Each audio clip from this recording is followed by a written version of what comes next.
Estava na porta e podia ver as luzes na zona de salto. Tive que concluir que era a nossa zona, bem à frente. E então eles nos deram o sinal vermelho. Eu mandei todos se levantarem, prontos para saltar. Quando começaram a atacar o avião e o piloto me deu o sinal verde, eu pulei imediatamente. O deslocamento de ar devido à explosão da hélice arrebentou a correia do meu capacete. Foi aí que eu perdi a famosa bolsa de perna de que tanto falam, devido ao choque da explosão. Ela saiu voando do meu pé.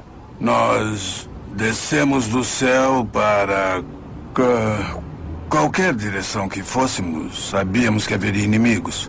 E isso era algo que nós podíamos contar. Como é que você se prepara mentalmente? Cada um faz isso sozinho. Cada um deve se preparar mentalmente para dar esse salto. No fundo, você se pergunta o que é que vai acontecer. Você sabe que você treinou e qual será a sua tarefa, o que você deve fazer. É nisso que você tem que pensar. E nós perdemos muita gente naquela noite, mas você tenta não se lembrar.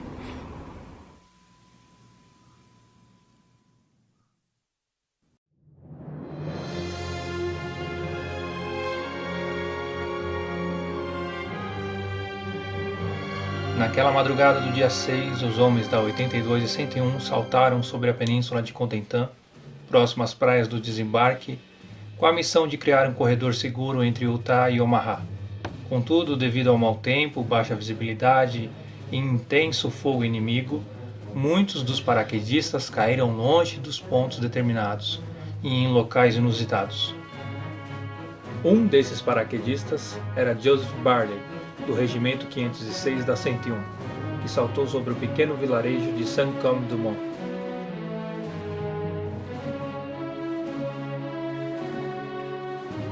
Por conta do intenso fogo antiaéreo, o C-47 em que Joseph estava realizou um voo a baixa altitude, lançando Joseph de uma altura de apenas 120 metros sobre o vilarejo. Sem tempo hábil para controlar o paraquedas, Joseph foi lançado diretamente no telhado da igreja. Assim que atingiu o telhado, começou um terrível fogo de metralhadora contra ele.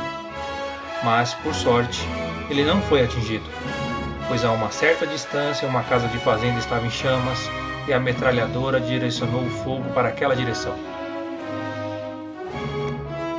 Quando Joseph finalmente estava no chão, ele decidiu se dirigir para o oeste, pois esta era a rota que o C-47 estava vindo.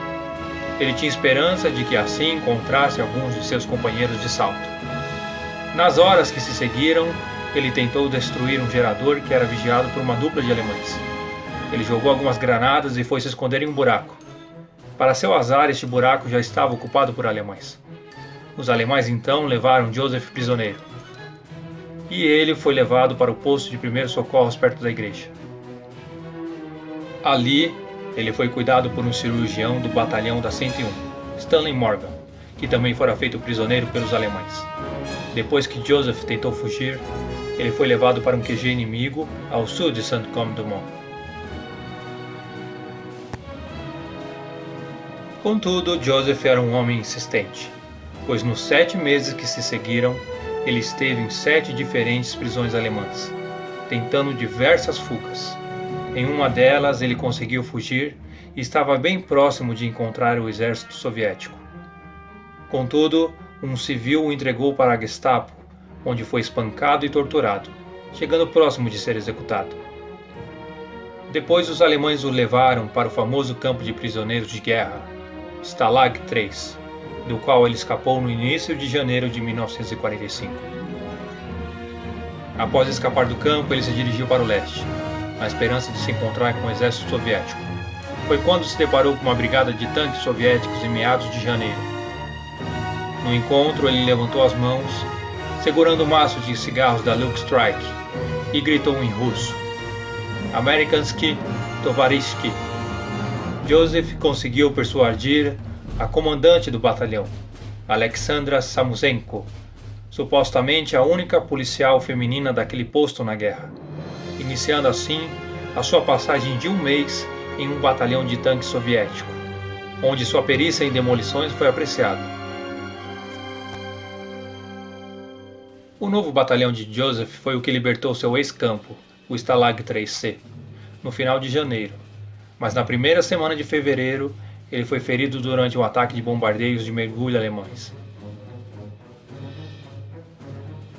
Ele foi evacuado para um hospital soviético em Landsberg, onde recebeu a visita do marechal soviético Yerkov Zhukov, que, intrigado com o único não soviético no hospital, aprendeu a sua história através de um intérprete e forneceu a Joseph os documentos oficiais para se juntar às forças americanas. Juntando-se a um comboio militar soviético, Joseph chegou à Embaixada dos Estados Unidos em Moscou em fevereiro de 1945, onde descobriu que o Departamento de Guerra dos Estados Unidos o havia dado como morto em ação em 10 de junho de 1944, em solo francês. Até uma missa fúnebre foi realizada em sua homenagem em Muskegon, e seu obituário foi publicado no jornal local. Joseph voltou para casa em Michigan em 21 de abril de 1945 e comemorou o Dia da Vitória 2 semanas depois em Chicago. Ele foi casado com Joanne Halliwell, com quem passou toda a vida. Seu serviço exclusivo lhe rendeu medalhas do presidente dos Estados Unidos, Bill Clinton, e do presidente Boris Yeltsin, da Rússia, em uma cerimônia no Jardim das Rosas da Casa Branca, marcando o 50º aniversário do dia D em 1994. Joseph morreu em seu sono de insuficiência cardíaca em 12 de abril de 2004, durante a sua visita a Toccoa, na Geórgia, onde havia treinado com os paraquedistas em 1942. Ele tinha 81 anos. Foi enterrado com honras na seção 1 do Cemitério Nacional de Arlington, em abril de 2005.